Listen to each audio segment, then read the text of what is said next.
What's going on, guys? This is Joe, and I am back once again to open another Dominaria pre-release pack.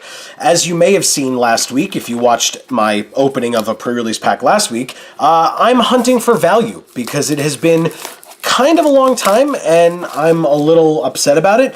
So I'm hunting for value. I'm doing it in pre-release packs. Let's see if it's good to us. It's my favorite piece of sealed product. I know that Wizards used to, and I don't know that they've been doing it in more recent sets, but they used to front load these a lot with really, really sweet stuff that you could open. I don't know that I've seen that a lot recently. In this box we get, for those of you that care about this sort of thing, the black D20. So there's that with the Dominaria set symbol as the 20, the spin down life counter. We'll throw all of that stuff to the side, and then we have promos. We have packs, obviously, but we have promos. That's part one. And the promos that we get, we'll zoom in, and then we'll open them. We get one Legend promo and one Rare and Mythic non-Legend promo, and let's see what they are. Our Legend promo is Danitha Capuchin Paragon. It is an uncommon legendary promo. It is sweet. The foiling pattern is sweet. This as a card is also sweet. Value-wise, not quite, but still. Also, we, as you can see with the title down below, we're going to make a deck out of this. So Danitha is a sweet start. What an amazing card. Behind Danitha is a Gilded Lotus. Very nice. That's somewhat up there. That's not value. A foil Gilded Lotus is even better. This is a card that for limited is not amazing. In sealed, it might be able to get there if we really need to fix our mana. If you can't see that foiling pattern, then you should look a little closer. That is a sweet foiling pattern and possibly some value. So I'm happy so far. That's pretty awesome. Let's get into the packs themselves, see if we can find something else, anything else, really. Because Gilded Lotus is kind of on the low end of expensive rares and mythics, although it is, you know, it's not nothing. And in foil, I haven't memorized the pricing, but it's probably pretty okay. We have a Warlord's Fury, Knight of Dominaria, Befuddle, Skirk Prospector, Drudge Skeleton, Mammoth Spider, Pegasus Courser, Keldon Raider, Broken Bond for a Story Spotlight card, Divination, Urza's Tome is our first uncommon, Board the Weatherlight is our second, and another white card to go along with Danitha, and Karn's Temporal Sundering is our legendary sorcery. This is one of my favorite arts in the set, if not my favorite art in the set. Gorgeous, gorgeous card. I don't know how it would work in this limited deck. So far, probably not very well. Behind this card, we have Whisper, Blood Liturgist, as our legendary creature. Not a bad card. We haven't seen a lot of black support yet, but we're only in our first pack. So, behind Whisper, a Mountain, and a Knight token. On to our next pack. So yeah, so far, I'm still liking Danitha as probably the best card we have for the deck, at least.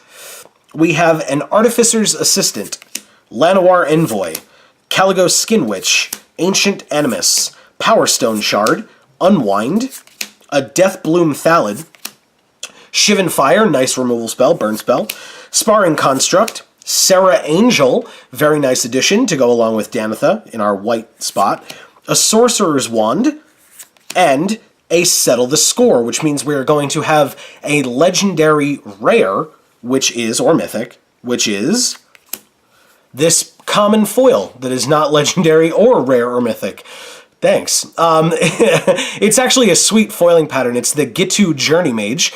I like that foiling pattern quite a bit, and it's not a terrible card. It doesn't really go well with a lot of other things that we've opened, although I did notice that Sorcerer's one, so Wizards is not immediately off the table. And let's see, what was that rare legend or mythic? It is Squee the Immortal. That's pretty cool. It is double red, so if we decide to go white-red or blue-red or something, Squee is definitely something that could go in there. I like Squee.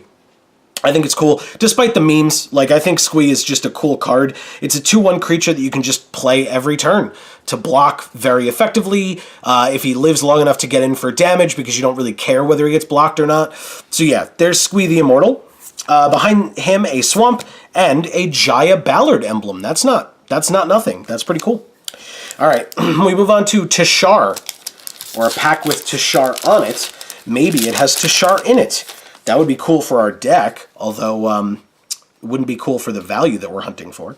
We have a Deep Freeze, Skirk Prospector, Cabal Paladin, Adventurous Impulse, Unwind again, Voltaic Servant, that'll be good if we get Traxos, Runamuck, Gideon's Reproach, Thallid Omnivore, Jousting Lance, Goblin Warchief, probably not enough goblins to make it work, though we do have Squee. Let's not forget we have Squee. Squee then costs 2 red with this, and has haste. A Shield of the Realm, and a Thorn Elemental. A little expensive, but can't deny the power of this card. And our, unless we have another foil, our legendary, rare, or mythic is a Kazaroff Sengir Pureblood. Again, a little expensive, which is unfortunate, but maybe we can make it work. Let's see. Behind Kazaroff, an island, and a Saproling token. We have Karn on this pack. Speaking of hunting for value, that's the one everybody wants. I mean, Teferi would be sweet too, but Karn is definitely the one that everyone is searching for. We have a Gitu Journey Mage, Invoke the Divine, a Corrosive Ooze, Divest, Navigator's Compass, Cloud Reader Sphinx, great card, Cabal Evangel, Aven Sentry, Skittering Surveyor, Primordial Worm, Fungal Plots is our first uncommon. Our second is Seal Away, and a sweet white card. And Siege Gang Commander is the third, is our rare, not our third uncommon. We might need to look into goblins. That's definitely a possibility. This card with the War Chief and now Squee, that's pretty cool. We'll keep our eyes open for our red. We might be able to have a goblin sub-theme going on here. And our legend is Slimefoot the Stowaway. This pack is getting to be a little bit all over the place. But Slimefoot is an amazing card if you want to try to go Thallids. Thallids and Fungus is a perfectly valid strategy to go. You can make 1,000,000 Saprolings and just go off. I know I saw at least the one, the Death Spore Thallid, or Death Bloom Thallid.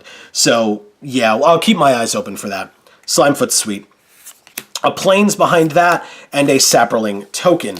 We have 2 packs left. This one has Jaya Ballard on the front. Let's see what else we can get in here. Then, if you have not seen me do one of these videos before, I will cut and show you the deck that I have decided to make. And you guys let me know what you think. We have a Charge, Arcane Flight, Dark Bargain, Crozen Druid, Academy Drake, Seismic Shift, Voltaic Servant again, Eviscerate, Pardic Wanderer, Saproling Migration, Triumph of Gerard is our first uncommon. Again, another sweet white uncommon, good to keep track of. A Memorial to War, the literal worst of this cycle by a lot. And a Diligent Excavator is our third uncommon, meaning our rare or mythic legend is Joda, Archmage Eternal. This card in Limited always feels like a trap to me. It's super expensive, and why would you want to be trying to play a 5-color deck? It's arguably viable, but I still don't think it's worth it. But anyway, here's Joda. Behind Joda, a Forest and a Soldier token. We have 1 pack remaining. It has Teferi on the front. Again, I'm hanging my head on that Gilded Lotus in terms of value, but in terms of a deck, we definitely have some sweet white uncommons to work off of. I think we need to look at a second color, and it may very well be red. If we're going with the Goblin theme, we'll have to see. You guys will see in a second. Irradiating Lightning, Adamant Will, Arbor Armament, Wind Grace Acolyte, Eviscerate. We've gotten a couple of these. I'm going to keep my eyes open for that as well.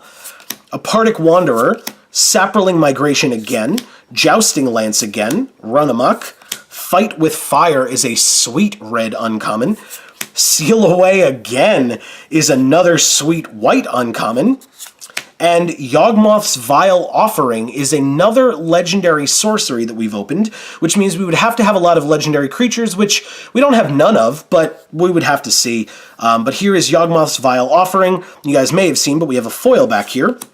It's a foil common, an Adventurous Impulse. It is a gorgeous foil, don't get me wrong, and if we're playing green, we're likely playing this card regardless. So there is that. Behind the Adventurous Impulse is Rona, Disciple of Gix.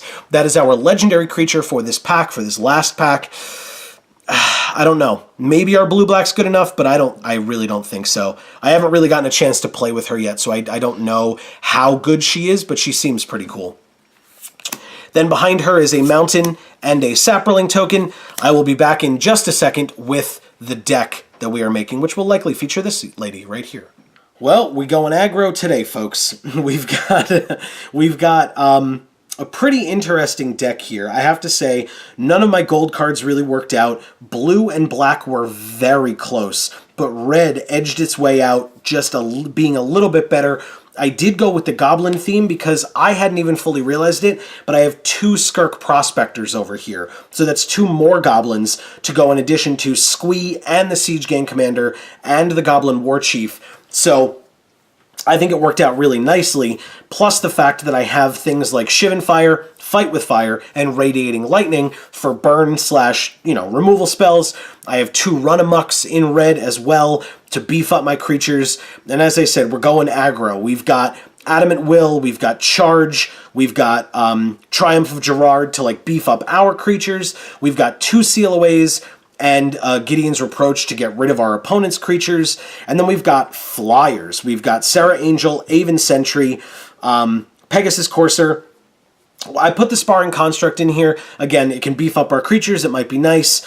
We got the Knight of Dominaria in here. It's a 2-mana 3/1. It can come down early. It can be aggressive if we can remove some of their blockers or put some combat tricks on it to get it through and let it live through combat as well. That'll be pretty nice. I hope it works out. I mean, like any other aggro deck, I'm a little afraid of the long game because we don't have a ton of stuff going on at the top end. And so if we empty our hand, we don't really have a way of card draw to refill it back up again. So speaking of, not having a lot to do at the top end, what I actually ended up doing was this deck looked slightly different, and I changed one thing up. I didn't originally have the Knight in here. I had this Keldon Raider in here, this 4/3 for 4, which would allow us to discard and then draw if we were drawing a bunch of land or something. I'm not so sure about it. I put this in here once again. It's on the lower end of things. We're trying to be more aggressive. I mean, look at our 2-drop creature slot was empty without it, but look at our 2-drop slot in general. I think it's our largest. So yeah, there's a lot going on for us very early on and not a lot going on late game. So I wasn't really sure. The other thing is because we have so much going on early game, it's definitely possible for us to just do this, put the Keldon Raider in, and then just play 16 land.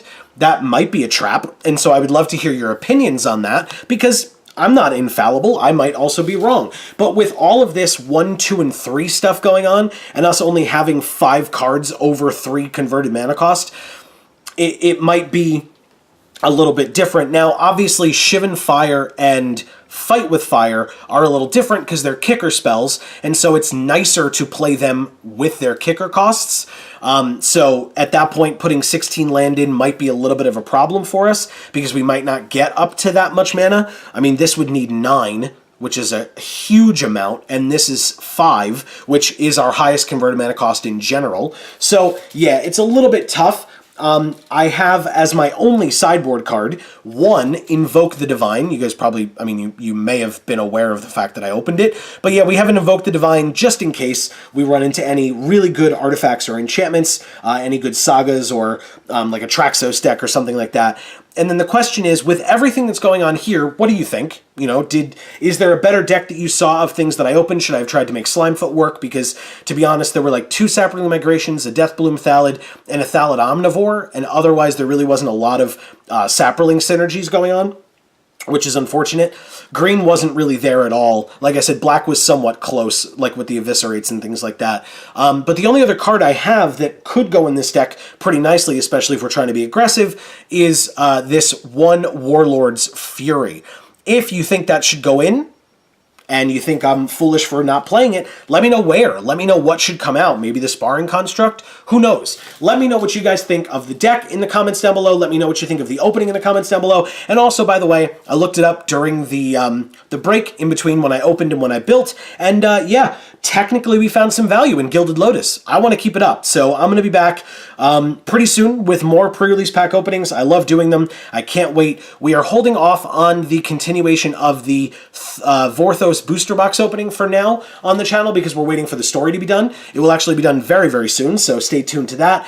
You can watch our series on us reviewing the stories, us being my fiancée Amy and I, every Thursday on this channel. If you subscribe when that button appears on the screen, that helps us out a lot. Plus, you get to find out when all of our videos come out. And like I said, stay tuned for next week when we will continue this and or go back to the Vorthos booster box opening, but we will be back nonetheless with more openings every Monday, those reviews every Thursday. This has been another product opening and deck tech here on Geek for All. I have been Joe. Thank you so much for watching. And as we always say, in whichever video of ours you watch next, we will see you all next time. Thanks, everybody.